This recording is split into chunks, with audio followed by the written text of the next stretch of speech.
Halo sobatku, selamat datang di channel Sobat Movie. Tempatnya review film paling asik dan menarik buat sobatku semua. Yang baru gabung, silahkan klik tombol subscribe ya dan nyalakan loncengnya, supaya kalian tidak ketinggalan film-film seru yang Mimin upload. Oke, gak usah berlama-lama lagi, langsung aja kita ke reviewnya. Gasken sob.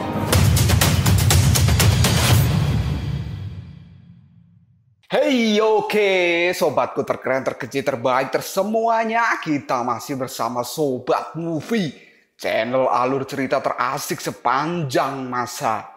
Oke, kita lanjut bahas Sing the Next atau Roh Darah Bumi chapter 96.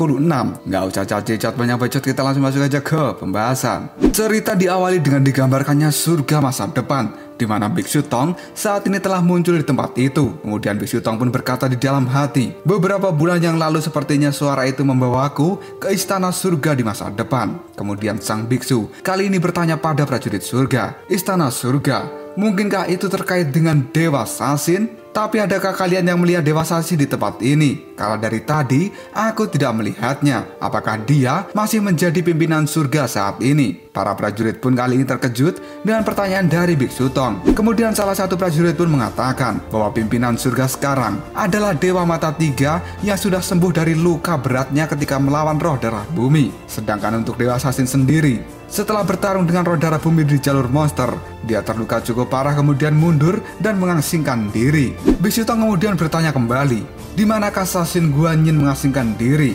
Kemudian para prajurit itu berkata bahwa Dewa Sasin Guanyin berada di dalam pagoda besar ini. Namun jika guru besar Tang Sanzang yang terkenal ingin melihat Dewa besar Sasin Guanyin, seharusnya tidak menjadi masalah. Kemudian Biksu Tong pun melihat ke arah pagoda raksasa itu, dan kali ini dia berniat untuk memasukinya. Tidak lama kemudian Biksu Tong pun membuka pintu pagoda itu, dan dia pun berteriak, Sasin Guanyin, aku Tang Sanzang dan aku memiliki sesuatu untuk ditanyakan pada dirimu.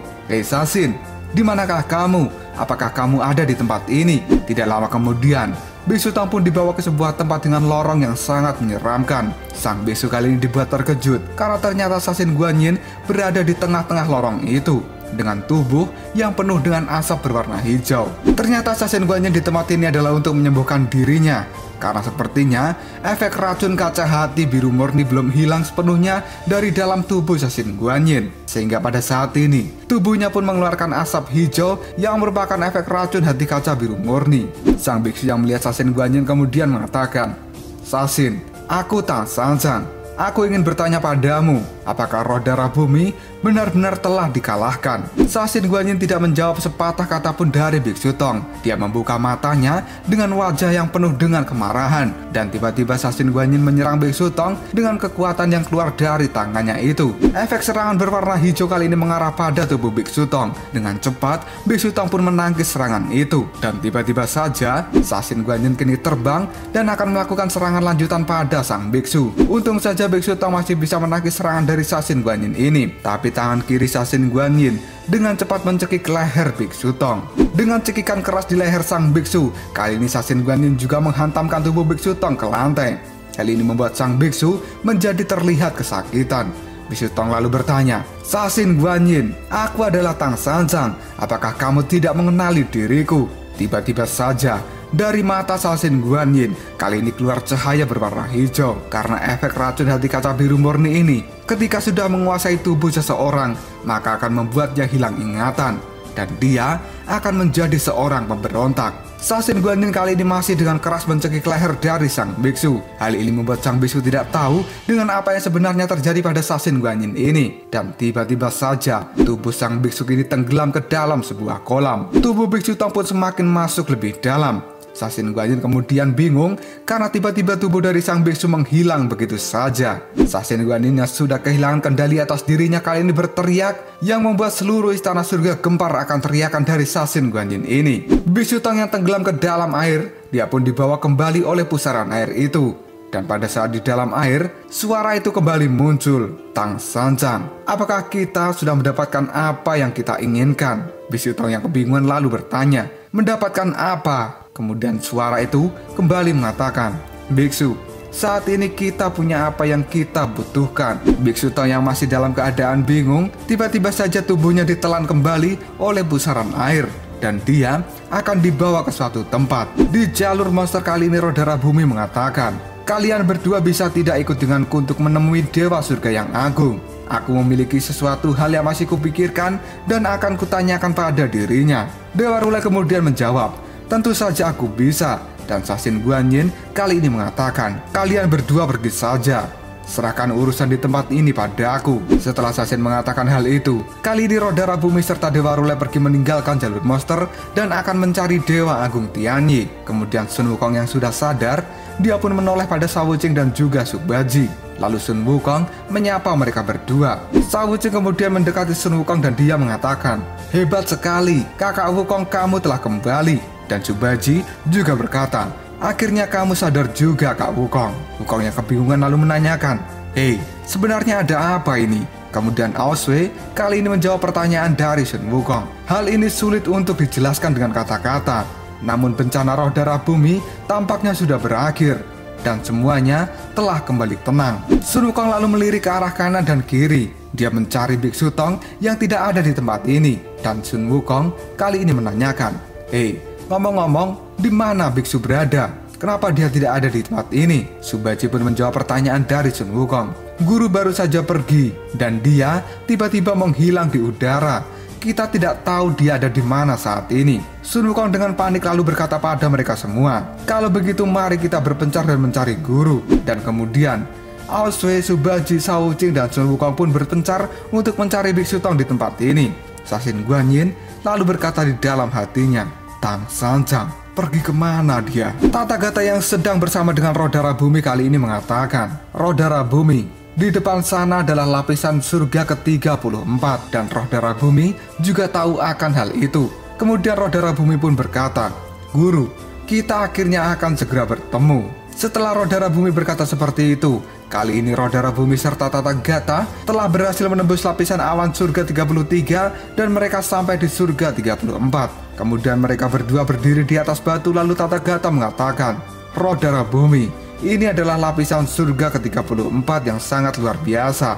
Dan tempat ini adalah tempat di mana Dewa Agung Tianyi berada. Sambil melihat ke sekeliling tempat itu, Rodara Bumi pun mengatakan, tempat ini sangat bagus. Dan aku juga telah mendengar bahwa dia memanggil diriku. Setelah berkata seperti itu, Rodara Bumi dan juga Dewa Rule pun kali ini terbang ke pulau kecil yang mengambang di tempat ini. Dan Rodara Bumi yang masih di awang-awang, dia melihat Dewa Agung Tianyi sedang berdiri di depan sebuah rumah. Dewa Agung Tianyi pun juga melihat ke arah Rodara Bumi dan dia mengatakan, Rodara Bumi, sudah lama kita tidak bertemu. Rodara Bumi dan juga Dewa Rule pun kali ini turun dan mereka menyapa Dewa Agung Tianyi. Kemudian Dewa Agung Tianyi berkata pada Rodara Bumi, Rodara Bumi, pada saat ini kamu telah mengubah roh jahatmu kembali ke jalan kebenaran dan permusuhan di dalam dirimu telah sepenuhnya menghilang.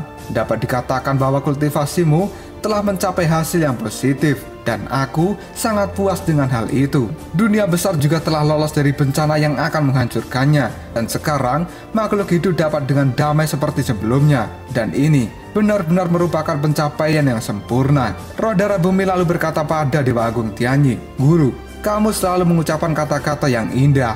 Akhirnya aku mengubah kejahatanku dan amarahku pun hilang. Apakah ini semua adalah bagian dari rencanamu? Dewa Agung Tianyi pun kemudian menjawabnya, benar, tapi semuanya ini tidak lepas dari sebuah proses dan hasil merupakan hal yang terpenting. Dewa Rule merasa senang dengan apa yang dikatakan oleh Dewa Agung Tianyi.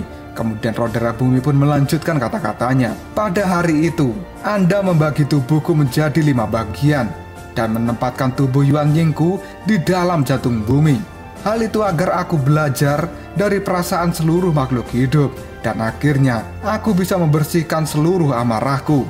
Aku dan 4 tubuhku yang bersatu tidak dapat menebak bahwa ternyata jebakan terakhir telah Anda pasang pada tubuh Yuan Yingku. Satu obsesi membuatku terjatuh ke dalam jebakan yang telah kamu persiapkan. Tapi meskipun diriku telah tersadar, aku masih memiliki satu pertanyaan yang mengganjal di dalam hatiku. Apakah Anda bisa menjawabnya untuk diriku, Guru? Dewa Agung Tianyi pun mengatakan, Tentu saja aku bisa. Kemudian Rodara Bumi pun saat ini mulai bertanya, karena jantung bumi dapat mendidik tubuh Yuan Yingku untuk mengubah kejahatan kembali dalam kebenaran. Mengapa Anda harus menghabiskan banyak waktu dan kesulitan jika pada akhirnya Anda menginginkanku untuk mendapatkan tubuh Yuan Yingku kembali? Dewa Agung Tianyi pun menjawabnya, semua makhluk hidup memiliki obsesi. Begitu juga dengan diriku. Kita tidak akan menghargai apa yang kita dapatkan dengan mudah, tapi sebaliknya, kita akan menghargai apa yang kita dapatkan melalui sebuah kesulitan yang tidak terhitung jumlahnya. Rodara Bumi kemudian menimpali perkataan dari Dewa Agung Tianyi. Proses di tengah jalan sebenarnya hanya untuk terus memperkuat obsesiku dengan tubuh Yuan Yingku. Kalau tidak, ada kemungkinan besar aku akan mengetahui jika kamu menipuku, bukan? Dewa Agung Tianyi pun menjawabnya, benar, tapi pada akhirnya kamu tidak bisa menebak jika aku telah menipumu, kan? Ketika mereka berdua sedang berbincang, kali ini Dewa Tathagata pun memberanikan diri untuk bertanya. Rodara Bumi dan Dewa Agung Tianyi, izinkan aku untuk bertanya kepada kalian berdua. Jika jantung bumi benar-benar dapat mengajari Rodara Bumi dan mengubah roh jahatnya, mengapa Dewa Surga yang Agung perlu membagi tubuh dari Rodara Bumi menjadi 5 bagian dan kemudian membuangnya kemana-mana? Bukankah lebih baik untuk langsung menempatkan Rodara Bumi di dalam jantung bumi, agar dia bisa menerima pemeliharaan dari hati semua makhluk hidup dan menghilangkan permusuhan itu? Dewa Agung Tianyi pun menjawabnya, Tathagata, pertanyaanmu sangat bagus. Dan Rodara Bumi kali ini berkata, apakah misteri ini akhirnya akan segera terungkap? Dewa Agung Tianyi kemudian mengatakan, itu benar. Pada awalnya, aku membagi tubuh Rodara Bumi menjadi 5 bagian. Tapi aku ingin menggunakan kemarahan dan juga kebenciannya untuk mencapai suatu hal untuk diriku sendiri. Saat itulah, Rodara Bumi dan 4 tubuhnya telah bersatu. Maka bencana yang ditimbulkan akan segera muncul. Hanya Rodara Bumi yang menyimpan kebencian yang besar ini yang dapat menghancurkan seluruh dunia.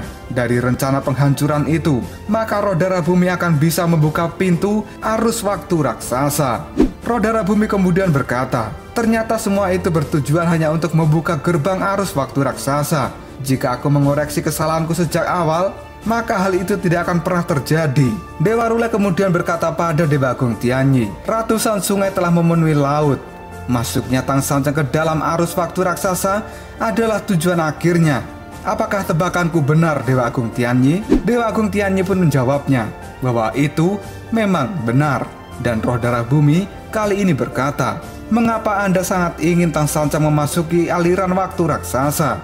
Dewa Agung Tianyi pun menjawabnya, semuanya berasal dari sebuah celah. Dewa Agung Tianyi mengatakan hal itu sambil membuat lingkaran emas yang ada di depannya, tapi lingkaran itu tidak bersatu dan ada sebuah celah kecil yang memisahkan ujung lingkaran itu. Rodara Bumi dan juga Tathagata kali ini menjadi bingung dengan apa yang disebut dengan celah itu. Dewa Agung Tianyi kemudian mengatakan, yang harus dilakukan Tang Sanjang adalah menyelesaikan lingkaran ini, dan dia juga harus memperbaiki celahnya. Sambil tersenyum, Rodara Bumi mengatakan, semuanya sudah jelas. Ternyata tubuh roh darahku ibarat hanya dimanfaatkan untuk membuat sebuah gaun pengantin untuk orang lain. Dewa Agung Tianyi lalu mengatakan, kenapa Rodara Bumi? Apakah kamu menyesal? Tanpa dirimu, semua ini tidak akan pernah terjadi, dan kamu juga memiliki peran yang besar pada rencanaku ini. Rodara Bumi kemudian tersenyum pada Dewa Agung Tianyi dan dia kembali mengatakan, semua pertanyaan sudah terjawab, tapi aku masih memiliki satu hal yang ada di pikiranku. Aku tidak bisa menghancurkan dunia, dan aku berhutang satu hal pada seseorang. Dewa Rule kemudian kaget, dan dia bertanya, berhutang pada seseorang? Siapa itu? Rodara Bumi menjawabnya, dia adalah saudaraku, Raja Ksitigarbha dari dunia bawah.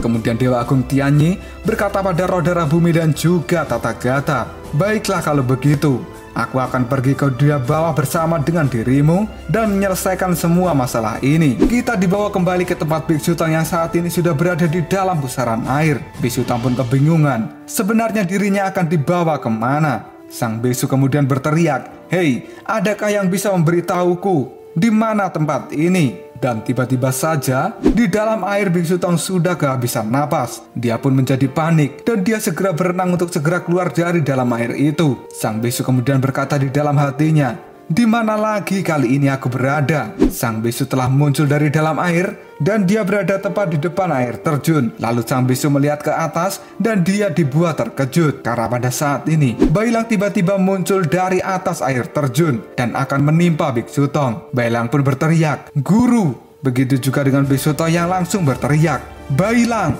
Lalu apakah yang akan terjadi selanjutnya? Kenapa saat ini Biksu Tong dipertemukan dengan Bailang? Apakah dia akan bisa berhasil membawa Bailang kembali? Jika kalian penasaran, tunggu aja jawabannya di next video Koprol Sob. Tetap stay di channel Sobat Movie dan jangan lupa klik subscribe, like, dan share ke teman-temanmu agar channel ini dapat berkembang dan menghibur kalian semua. See you next tomorrow. Bye-bye.